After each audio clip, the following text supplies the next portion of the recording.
Hello everyone, welcome to pre future. मेरा नाम Prince Choubey है और इस वीडियो में हम लोग बात करने वाले हैं अक्टूबर मंथ करंट अफेयर्स के बारे में। यहाँ टोटल मैंने जो है 50 से ज़्यादा क्वेश्चन कवर किया है और वो सारे क्वेश्चन हैं जो इस महीने के सबसे इंपॉर्टेंट क्वेश्चन रहे हैं, सिर्फ मैंने वो कवर किया है। और चैनल को आप सब्सक्राइब कर लीजिए ताकि पर डे जो अपडेट है वीडियो का आप तक पहुँचता रहे, चाहे वो डेली करंट अफेयर्स का वीडियो हो या फिर उसके अलावा जो अदर वीडियोज़ आती हैं वो भी आप तक टाइम टू टाइम पहुँचता रहे। फर्स्ट क्वेश्चन आज का वो क्या है? Neemaben Acharya has become the first women speaker of which state assembly. यहाँ मैं बता दूं, जो नीमाबेन आचार्य हैं वो किस स्टेट की पहली महिला स्पीकर बनी है? इसका ऑप्शन क्या है? गुजरात, पंजाब, कर्नाटका या फिर Assam. The correct option is Gujarat. Gujarat की पहली जो महिला स्पीकर बनी है वो कौन बनी है? नीमाबेन आचार्य। और ये आती हैं बीजेपी पार्टी से आती हैं, ये भी आपको ध्यान में रखना है। ठीक है, आगे बढ़ते हैं। Who is set to become the new prime minister of Japan. Japan के जो नए प्रधानमंत्री बने हैं वो कौन बने अभी? ऑप्शन हमारे पास क्या क्या है? फ्यूमियो किसीदा, तारो कोनो, सनाए तकाची या फिर सेको नोदा।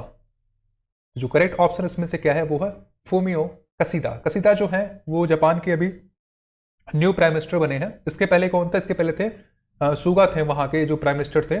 लेकिन अब कौन बने? जो कसीदा है वो जापान के नए प्राइम मिनिस्टर बने हैं। और ये आते किससे? ये आते हैं लिबरल डेमोक्रेटिक पार्टी से ये आते हैं। ये भी आपको ध्यान में रखना है, ठीक है, जो वहाँ की क्या है, रूलिंग पार्टी अभी है।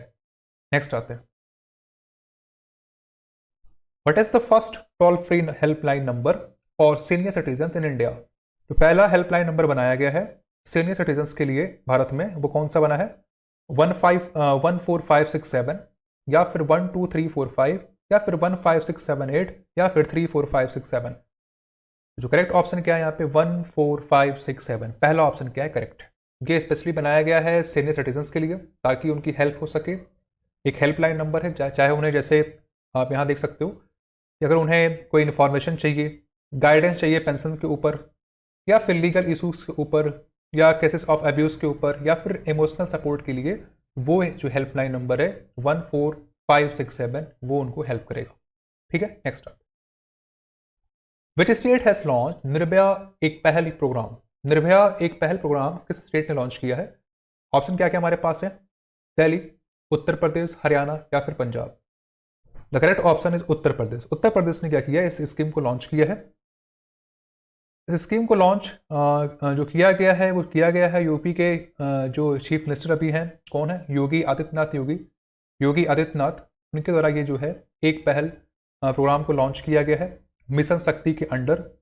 और ये जो प्रोग्राम लॉन्च किया गया है कहाँ से किया गया? लखनऊ से लॉन्च किया गया 29 सितंबर को। इसमें क्या हुआ है कि he had said under the program 75,000 women would get connected with the state banks. तकरीबन 75,000 जो महिलाएं हैं वो स्टेट बैंक से जो वहाँ क्या होंगे, वहाँ पे उनको कनेक्ट किया जाएगा। साथ ही साथ उन्हें लोन मिलेगा एक सस्ते ब्याज पे, सस्ते इंटरेस्ट पे। उसके अलावा जो सब्सिडी वगैरह है वो दी जाएगी। तो ये सारी बातें उनके लिए जो है हेल्पफुल हो सकती है इस स्कीम के तहत। ठीक है, आगे बढ़ते हैं। Who is the first female chancellor of Germany? तो जर्मनी की जो पहली महिला चांसलर है वो कौन थी, कौन है अभी? तो ऑप्शन क्या क्या हमारे पास है? हेले थॉर्निंग, सचमेडिट, एंजेला मार्केल, थेरेसा मे या फिर माइकल बैचलेट। तो द करेक्ट ऑप्शन इस क्या है यहाँ पे? Angela Merkel. एंजेला मार्केल जो है वो जर्मनी की पहली महिला चांसलर है और ये लगभग 16 साल से बनी हुई हैं, 2005 के बाद से। उसके अलावा वो 2021 का जो इलेक्शन होगा उसमें वो पार्टिसिपेट नहीं करेंगे। वो अपने मन से जो इलेक्शन है वो छोड़ रही हैं क्योंकि उनको रिटायर अब होना है। ठीक है, तो इसलिए क्या है कि अब इस बार वो पार्टिसिपेट इलेक्शन में नहीं करेंगी, ये भी आपको ध्यान रखना है। और ये जर्मनी की जो पहली महिला चांसलर रही, काफ़ी ताकतवर मानी जाती हैं और ये जो है तकरीबन 16 साल से वहाँ बनी थी। आगे बढ़ते हैं। Which country has introduce a new currency with 6 fewer zeros? तो किस कंट्री ने एक नई करेंसी को इंट्रोड्यूस कराया है विद 6 fewer zeros में? तो ऑप्शन क्या क्या हमारे पास है? ब्राज़ील, वेनेजुला, कोलंबिया या फिर Mexico. The correct option is Venezuela. Venezuela ने जो है एक नई करेंसी को इंट्रोड्यूस कराया, ये आपको ध्यान रखना है। यहाँ पे आगे बढ़ते हैं। Najla Bouden has been name as the first female prime minister designate of which among the following countries? तो नजला बाउडेन जो है वह किस कंट्री की पहली महिला प्रधानमंत्री बनी है? अल्जेरिया की, लीबिया की, चैड की या फिर ट्यूनेशिया की। Correct option is Tunisia. Tunisia की जो पहली महिला प्रधानमंत्री बनी है नजला बाउडन, ये ध्यान रखना आपको।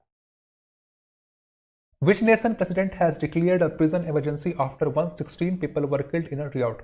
यानी किस देश का जो राष्ट्रपति हैं उन्होंने क्या किया, एक नेशनल इमरजेंसी वहां पे डिक्लेयर कर दी क्योंकि 116 लोग की डेथ हो गई थी एक दंगे में, रियॉट में, उसके बाद से।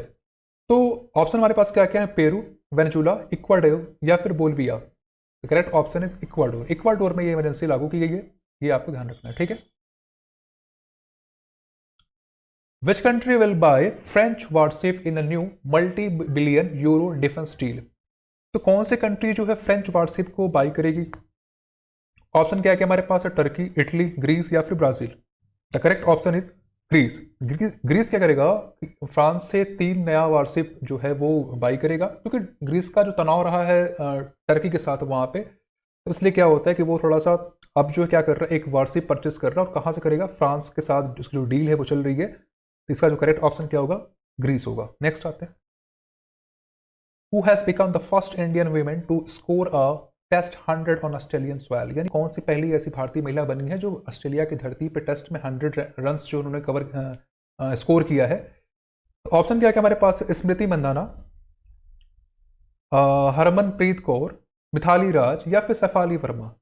The correct option is Smriti Mandhana. Smriti Mandhana ने क्या किया, ऑस्ट्रेलिया की धरती पे वहां पे टेस्ट मैच में 100 रन पूरे किए हैं। उन्होंने जो स्कोर किया था 127 रन, और जिसमें से 22 क्या थे, चौके थे, और एक क्या था, उसको छक्के थे, ठीक है। 22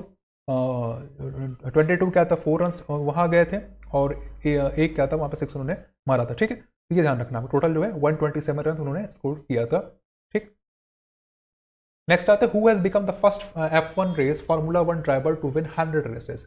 तो पहले ऐसे व्यक्ति कौन बने जो फार्मूला 1 जो रेस होती है उसके उन्होंने 100 रेस जो है जीती है लगभग, तो इसकी बात करी जा रही है। ऑप्शन हमारे क्या है, Fernando Alonso, Lewis Hamilton, Sebastian Vettel या फिर किमी रैकोनेन। ओके, तो ऑप्शन यहाँ पे जो सही बने क्या बनेगा, लुइस हैमिल्टन। लुइस हैमिल्टन ऐसे पहले व्यक्ति बने जो फार्मूला 1 रेस में 100 रेस उन्होंने क्या किया, कंप्लीट की है। तो ये आपको ध्यान रखना, और वो उन्होंने जीता है, 100 रेस वहां पे जीता है, ठीक है, Lewis Hamilton. Who has become the first Indian batsman to score 10,000 runs in T20 cricket? तो पहले ऐसे भारतीय बल्लेबाज कौन है जो 10,000 रन उन्होंने कंप्लीट किया है T20 क्रिकेट में? तो ऑप्शन क्या क्या हमारे पास है, रोहित शर्मा, शिखर धवन, केएल राहुल या फिर Virat Kohli. The correct option is Virat Kohli. Virat Kohli ने क्या किया, T20 फॉर्मेट में 10,000 रन कंप्लीट किया है। नेक्स्ट आता है,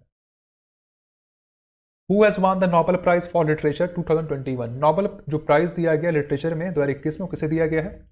ऑप्शन क्या क्या है, Benjamin List, David WC MacMillan, Abdulrazak Gurnah या फिर Klaus Hasselmann. The correct option is Abdulrazak Gurnah. Abdulrazak जो गुरनाह है उन्हें जो है लिटरेचर में नोबेल प्राइज दिया गया है। ये क्या एक नॉवलिस्ट है, इनको दिया गया। Novelist Abdulrazak Gurnah has been awarded 2021 Nobel prize in literature for his uncompromising and compassionate penetration of the effect of colonialism and the fates of the refugees in the gulf between cultures and continents. ठीक है, ध्यान रखना किसको दिया गया, Abdul Razzaq Gurnah को, ठीक है, नोबेल प्राइज दिया गया लिटरेचर में। नेक्स्ट आते हैं, who won the Nobel prize 2000, who won the peace Nobel prize 2021? तो 2021 का जो पीस नोबेल प्राइज दिया गया वो किसे दिया गया है? इसका सही आंसर मैं बता देता हूं, Maria Ressa and Dmitry Muratov. Maria रेसा और दिमित्री मुराटोव को क्या किया गया है कि नोबेल पीस प्राइज इस बार दिया गया है। Maria Ressa and Dmitry Muratov has won the Nobel peace prize for their efforts to safeguard freedom of the expressions which is a precondition for democracy and lasting peace। ठीक है, आगे बढ़ते हैं। Benjamin List and David WC MacMillan have won 2020 Nobel prize in which category? तो Benjamin जो List है और David WC Macmillan है, इनको नोबेल प्राइज दिया गया है किस क्षेत्र में दिया गया, केमिस्ट्री में, फिजिक्स में, लिटरेचर में या फिर पीस में? The correct option is chemistry. Chemistry में क्या किया गया इन दोनों लोगों को, केमिस्ट्री में क्या किया गया इन दोनों लोगों को Nobel peace prize Nobel prize दिया गया है, ठीक है।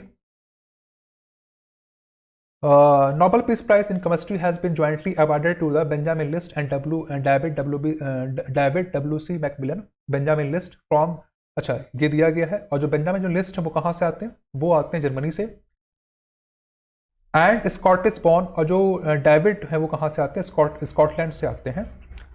Have been honoured for developing new tools for building molecules that have help in making new drugs and are more environmentally friendly. यानी उन्होंने क्या किया, तुम लोगों ने एक नए तरह का टूल बनाया है जो ड्रग वगैरह बनाने में, मेडिसिन वगैरह बनाने में हेल्प करेगा और एक इन्वायरमेंट फ्रेंडली भी होगा। तो इस क्षेत्र में इन्होंने काम किया है, ये ध्यान रखना है। और ये भी ध्यान रखना है कि जो बेंजामिन लिस्ट वो कहाँ से, वो जर्मनी से आते हैं, और डेविड डब्ल्यूसी कहाँ से आते हैं, स्कॉटलैंड से आते हैं। नेक्स्ट आते हैं, who have won jointly awarded Nobel prize in medicine. तो मेडिसिन में जो नोबेल प्राइज दिया गया, कैसे दिया गया है, तो जो सही ऑप्शन पहला बनेगा, डेविड जूलियस और एडम पेटापोसियन। डेविड जूलियस और एडम पेटापोसियन को ये अवार्ड दिया गया है। David, the Nobel Prize in Medicine 2021 has been jointly awarded to the David Julius and Ardem Petrosian on October for the discoveries on receptors for temperature and touch. Both the scientists are from the United States. और दोनों scientist कहाँ पर हैं? दोनों scientist जो हैं David Julius Adam पेटापोसियन, दोनों कहाँ से? यूनाइटेड स्टेट्स से हैं। और इनकी जो खोज कहाँ से रही है? खोज इसकी रही है discovery on receptors for temperature and touch. ठीक है, आगे बढ़ते हैं। Who has topped the Forbes India Rich List 2021 for the 14th consecutive year? तो लगातार 14 सालों से जो जीतते आ रहे हैं फोर्ब्स इंडिया रिच लिस्ट में, वो कौन व्यक्ति हैं? तो आपको इसका आंसर पता होगा पहले से, आई थिंक। इनका नाम क्या है? मुकेश अंबानी। मुकेश अंबानी जो है 14 साल से लगातार इंडिया के रिच व्यक्ति माने जाते हैं। दूसरे नंबर पे आए हैं, दूसरे नंबर पे आए कौन आए हैं? गौतम अदानी। और तीसरे पे कौन रहे हैं? शिव नादर। थर्ड नंबर पे शिव नादर, दूसरे पे गौतम अदानी, और पहले पे कौन रहे? पहले पे रहे मुकेश अंबानी। ठीक है, आगे बढ़ते हैं। The reserve bank of India has retain real GDP growth at how much for, जो ईयर है 2021 से 22 तक, उन्होंने रेपो रेट कितना बना के रखा है इस बार? दोबारा उतना ही रखा है, 10 जो रिजर्व बैंक ऑफ इंडिया है उन्होंने ये उम्मीद लगाई है कि जो जीडीपी ग्रोथ है इंडिया की, वो 2021 से 22 के बीच में कितनी रहेगी, कितने परसेंट रहेगी? 10.5%, 11% या फिर 9.5% या फिर 8.7%। The correct option is 9.5%। RBI के द्वारा जो जीडीपी ग्रोथ बताई गई इंडिया की 21 से 22 का, वो कितनी बताई? वो बताई गई 9.5%। ये ध्यान रखना, मोस्ट इंपॉर्टेंट क्वेश्चन है आपके एग्जाम के लिए। आगे बढ़ते हैं। RBI has retained the policy repo rate at how money much percent. अच्छा, दूसरी बात फिर यहाँ पे ये है नेक्स्ट क्वेश्चन में कि आरबीआई ने जो अपना रेपो रेट है वो बना के रखा है, दोबारा से फिर से कितना रखा है, कितने परसेंट? 3.35%, 4%, 4.25% या फिर 4.5%। The correct option is 4%। तो आरबीआई ने जो मॉनेटरी पॉलिसी बनाई है रेपो रेट की, वो जो दर है वो कितना है? 4% का है। एंड रिवर्स रेपो रेट कितना है? 3.5% का है। ये दोनों बातें आपको ध्यान में रखनी है। ठीक है, इतना काफ़ी जानने के लिए। आगे बढ़ते हैं। और अभी गवर्नर आरबीआई के जो वो कौन है? शक्तिकांत दास है, जिनका जो टेन्योर फिर से बढ़ा दिया गया है 3 साल के लिए। ये भी काफ़ी इंपॉर्टेंट क्वेश्चन आपके एग्जाम के लिए। Who has won the Fitch women hockey player of the year award. यानी जो Fitch women hockey player of the year award है वो किसे दिया गया है? सविता पुनिया को, गुरजीत कौर को, रानी रामपाल को, या फिर नवजोत कौर को। द करेक्ट ऑप्शन है गुरजीत कौर। काफ़ी है। नेक्स्ट आते हैं, who one the Fitch men's hockey player. Female तो हो गया गुरजीत कौर का, हरमनप्रीत सिंह को, या फिर पीआर सरजीस को, या फिर मनप्रीत सिंह को, या फिर रुपिंदर पाल सिंह को। Correct option is Harmanpreet Singh को क्या दिया गया? Fitch men's hockey player of the year दिया गया। ये भी काफी इंपॉर्टेंट क्वेश्चन है, ध्यान रखना आपको। नेक्स्ट आते हैं, which country hockey federation has withdrawn from 2022 Commonwealth game. तो 2022 जो कॉमनवेल्थ गेम है उसमें से कौन सी कंट्री ने अपना नाम पीछे खींच लिया है? इंग्लैंड, इंडिया, न्यूजीलैंड, या फिर Australia. The correct option is India. India ने क्या किया है? 2022 के जो कॉमनवेल्थ गेम है वहां से अपना नाम पीछे हटा लिया है। ये ध्यान रखना आपको, ठीक है, हॉकी फेडरेशन से। ओके, नेक्स्ट आते हैं। Which nation plans to launch a mission to explore an asteroid between Mars and Jupiter. यानी मार्स और जुपिटर के बीच में जो एस्ट्रॉयड होता है उसे बताने के लिए, पता करने के लिए कौन सा कंट्री जो है वो मिशन वो लॉन्च करने जा रही है। तो किस कंट्री की बात यहाँ पे की जा रही है? यूएस, चाइना, यूएई, या फिर जापान। द करेक्ट ऑप्शन है यूएई। यूएई, ये ध्यान रखना कि यूएई जो है संयुक्त अरब अमीरात जो है, एमिरेट जो है, वो इस मिशन को लॉन्च करेगी पता करने के लिए जो एस्ट्रॉयड है मार्स और जुपिटर के बीच में, उसके लिए। ठीक है, नेक्स्ट आते हैं। Which bank has launch and now e cash card for the Indian navy to remove cash dependency when the ship at high sea. मतलब जब शिप ज़्यादा समुद्र के बीचों बीच में होती, तो ऐसे में अगर आप कार्ड से जो डिपेंडेंसी है इंडियन नेवी की वो ख़त्म हो जाए, तो सारा जो कैश है वो ई कैश कार्ड वहाँ पे चले। तो इसके लिए कौन सा बैंक ने क्या किया, इसको प्रयास किया बनाने के लिए? एसबीआई ने, पीएनबी ने, आरबीआई ने, या फिर कैनरा बैंक ने? The correct option is SBI. SBI ने क्या कर रहा है, now e cash card launch करेगी इंडियन नेवी के लिए, ताकि जो इंडियन नेवी की जो डिपेंडेंसी है वो कैश पे वहाँ पे ख़त्म हो जाए, इस बात के लिए। ठीक है, नेक्स्ट आते हैं। Indian economy is expected to grow at how much percent in 2021 as per IMF world economic outlook October 2021? ये बेहद इंपॉर्टेंट क्वेश्चन आपके एग्जाम के लिए कि आईएमएफ के द्वारा अगर देखा जाए तो इंडिया की जो इकोनॉमी है वो कितने परसेंट ग्रो करने की बात कही गई है 2021 के अंदर? 9.5%, 10.5%, 8.7% या फिर 7.8%? The correct option is 9.5%।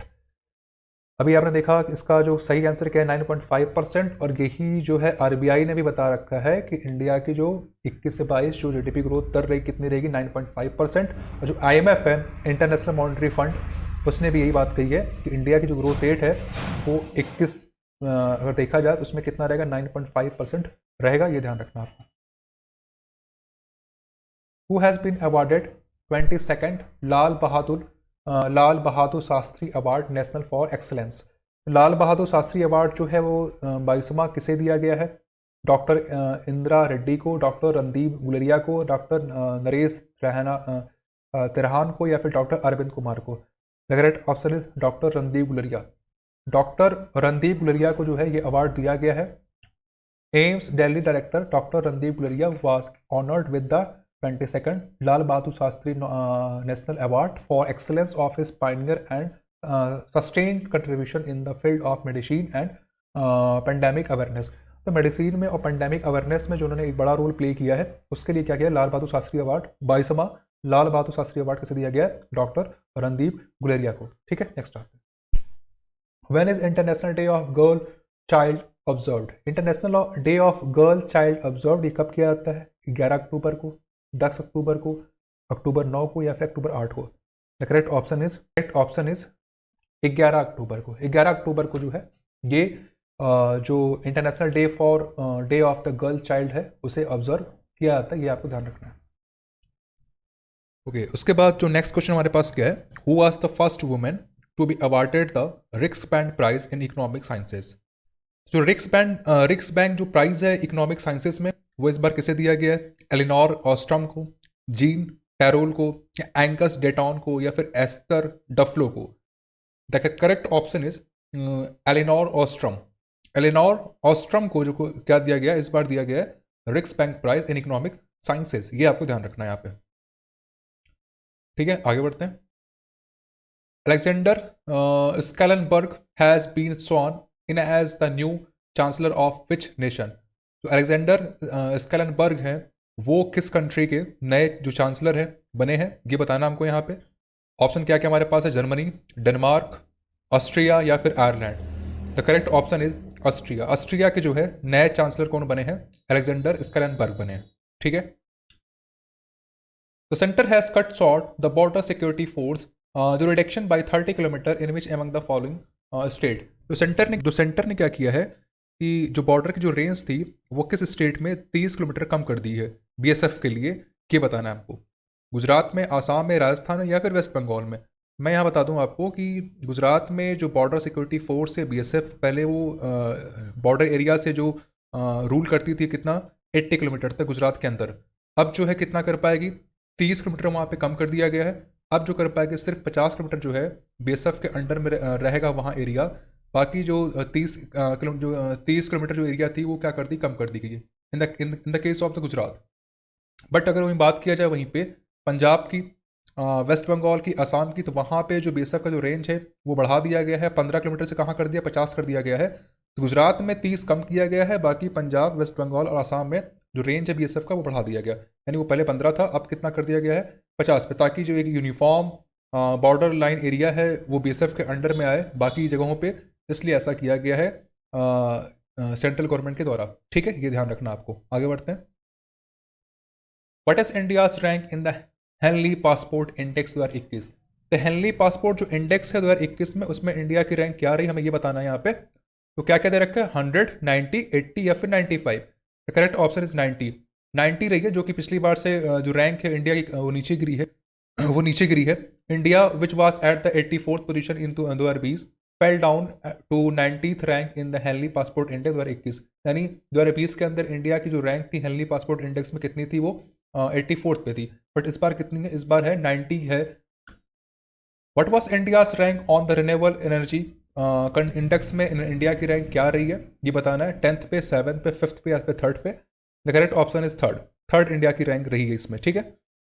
India has been ranked at the 3rd position in the 58th edition of EY Renewable Energy Country Attractiveness Index. The index ranks the world top 40 markets on the attractiveness of their renewable energy investment and deployment opportunities. Which dwarf planet atmosphere is starting to disappear as per the scientist? Scientist के मुताबिक अगर देखा जाए तो किस planet का जो atmosphere है वो डिसअपियर हो रहा है, मतलब गायब हो रहा है, धीरे धीरे खत्म हो रहा है वहां पे। बताना इसमें से कौन सा सही ऑप्शन है हमारे पास। एरिस है, प्लूटो है, सीरीज है या फिर मरकरी है। The correct option is Pluto. Pluto के अंदर ये देखा गया है, researchers have found evidence that Pluto atmosphere is undergoing a dramatic alteration and it is starting to disappear as a dwarf planet moves further away from the sun. यानी जो atmosphere है Pluto का वो धीरे धीरे खत्म हो रहा है, और ऐसे में क्या देखा जा रहा है कि जो वो प्लैनेट है वो सन से थोड़ा दूर जा रहा है। Which country became the second ones in the world to administer over 100 crore COVID-19 doses on October 20? यानी ये मतलब कह रहा है यहाँ पे कौन सी कंट्री ऐसी है जो 21 अक्टूबर को क्या कर दिया गया है कि वो अपने जो लक्ष्य थी 100 करोड़ कोविड-19 वैक्सीन लगाने का, उसे वो पार कर गई है। तो ऐसे में जो पहले नंबर पे कंट्री कौन थी, पहले नंबर पे चाइना थी, और दूसरे पे कौन सी बनी है ये बताना है हमको। यूएस, इंडिया, जापान या फिर Australia. The correct option is India. India जो है दूसरी कंट्री ऐसी बनी है जो 100 करोड़ कोविड-19 वैक्सीन के डोज को कंप्लीट कर चुकी है चाइना के बाद, ठीक है। Sandra Mason has been elected as the first ever president of which nation? Sandra Mason जो है किस कंट्री के पहले राष्ट्रपति बने हैं? एसटी लूसिया या ST Vincent and the Grenadines या फिर ग्रेनाडा या फिर बारबाडोस। तो बारबाडोस के जो क्या जो बने हैं वो एक नए सैंड्रा मैसन जो है एक पहली जो है राष्ट्रपति बनी है कहाँ की, बारबाडोस की। तो ये ध्यान रखना, वो काफ़ी इंपॉर्टेंट क्वेश्चन इस बार के लिए है। Sandra Mason was elected as the first ever president of Barbados on October 20 with a 2/3 vote during a joint session of the country's House of Parliament and Senate. She will replace Britain Queen Elizabeth II as head of state of Barbados. इसके पहले जो Barbados की जो head कौन थी, Britain की जो queen Elizabeth second है वो वहाँ की हेड थी, बट उनको अब रिप्लेस करके जो नई प्रेसिडेंट वहाँ बनी कौन बनी है, सैंड्रा मैसन बनी है। ये ध्यान रखना 20 अक्टूबर को, ठीक है। काफ़ी इंपॉर्टेंट क्वेश्चन ये है। Who has won the European Top Human Right Award Sakharov Prize for Freedom of Thoughts? तो सखारोव प्राइज जो इस बार हासिल की हैं, जो गेन की हैं फ्रीडम ऑफ थॉट के लिए, वो कौन है? मारिया रेसा, दमित्री मुरातोव, एलेक्सी नवलेनी या फिर अहमद मसूद। तो जो सही ऑप्शन क्या है यहाँ पे, सही ऑप्शन यहाँ पे क्या है? एलेक्सी नवलेनी। तो ये जो एक रशियन अपोजिशन लीडर हैं, तो इनको दिया गया है सखारोव प्राइज, इस बार दिया गया है फ्रीडम ऑफ थॉट के लिए। ये बात आपको यहाँ पे ध्यान रखनी है, ठीक है। आगे बढ़ते हैं। Kushinagar international airport is which state third international airport? Kushinagar international airport है वो किस स्टेट का जो है थर्ड क्या बन गया है, इंटरनेशनल एयरपोर्ट बन चुका है। इसके पहले दो और थे। तो हम यहाँ बात कर रहे हैं उत्तर प्रदेश की बात कर रहे हैं। वहाँ पे ऑलरेडी जो है लखनऊ और वाराणसी का जो एयरपोर्ट है वो कैसा है, इंटरनेशनल एयरपोर्ट है। उसके बाद जो कुशीनगर है वो थर्ड एयरपोर्ट बन चुका है, जो क्या है, इंटरनेशनल एयरपोर्ट है, राइट। आगे बढ़ते हैं। Which country has been newly added to the FATF grey list? तो FATF ग्रे लिस्ट में अभी सब जो नई कंट्री है वो कौन सी आई है, ये बताना हमको। FATF जो ग्रे लिस्ट में नई कंट्री ऐसी कौन सी है जो उसको डाल दिया गया है। यहाँ पे म्यांमार है, टर्की, बांग्लादेश या फिर श्रीलंका। तो correct option is Turkey. Turkey क्या है, नई कंट्री है। इसके पहले पाकिस्तान भी था और अब जो है टर्की भी उसमें शामिल हो चुका है। Who will be honoured with the Satyajit Ray lifetime achievement award at the 52nd IFFI? यानी जो 52nd IFFI है उसमें Satyajit Ray lifetime achievement award से किसे सम्मानित किया जाएगा? ऑप्शन क्या क्या है? Martin Scorsese, स्टावन, सजाबो। तो ये ऑप्शन क्या है? पहला वाला करेक्ट है, मार्टिन स्कॉर्सेस, स्टावन, सजाबो। इन्हें दिया गया है Satyajit Ray lifetime achievement award 52nd में। ये ध्यान में रखना आपको, ठीक है। आगे बढ़ते हैं। India has ranked eight which position in the global food security index? Global food security index में इंडिया की क्या रैंक रही थी? 87, 84, 71 या फिर 69? द करेक्ट ऑप्शन इज 71, यानी 71वीं जो रैंक है इंडिया की रही है किसमें? ग्लोबल फूड सिक्योरिटी इंडेक्स में 2021 के अंदर। ये याद रखना है, काफ़ी इंपॉर्टेंट क्वेश्चन है ये, ठीक है। यहाँ मैं थोड़ा हिंट कर देता हूँ। India has been ranked at the 71st position in the global food security index 2021। India was ranked 71st out of 113 countries, यानी 113 कंट्री में से 71st रैंक पे इंडिया रही है। टोटल जो स्कोर कितना था? 57.2 पॉइंट्स। नेक्स्ट आते हैं, who among the following is planning to launch a new social media platform truth social? तो कौन इसमें से जो प्लान कर रहा है ट्रूथ सोशल, एक नया सोशल मीडिया प्लेटफॉर्म लाने के लिए? इसका जो ऑप्शन वो गलत है, या इसका सही ऑप्शन क्या होगा कि डोनाल्ड ट्रंप जो है अमेरिका के जो पूर्व राष्ट्रपति हैं, उन्होंने ये प्लान कर रहे हैं कि एक नया सोशल मीडिया लाने के लिए, इसका नाम क्या होगा? Truth social. नेक्स्ट आता है, which team has won the 14th edition of the Indian premier league? तो इंडियन प्रीमियर लीग की जो 14th एडिशन थी आईपीएल की, उसे कौन सी टीम जीती है? Chennai super Kings, Kolkata night Riders, Delhi Capitals या फिर Mumbai Indians? The correct option is Chennai super Kings. Chennai जो सुपर किंग्स है वो इस बार क्या जीती है? 14th edition of the Indian premier league. Next आता है, who has won the German peace prize 2021? 2021 का जो जर्मन पीस प्राइज है वो किसे दिया गया है?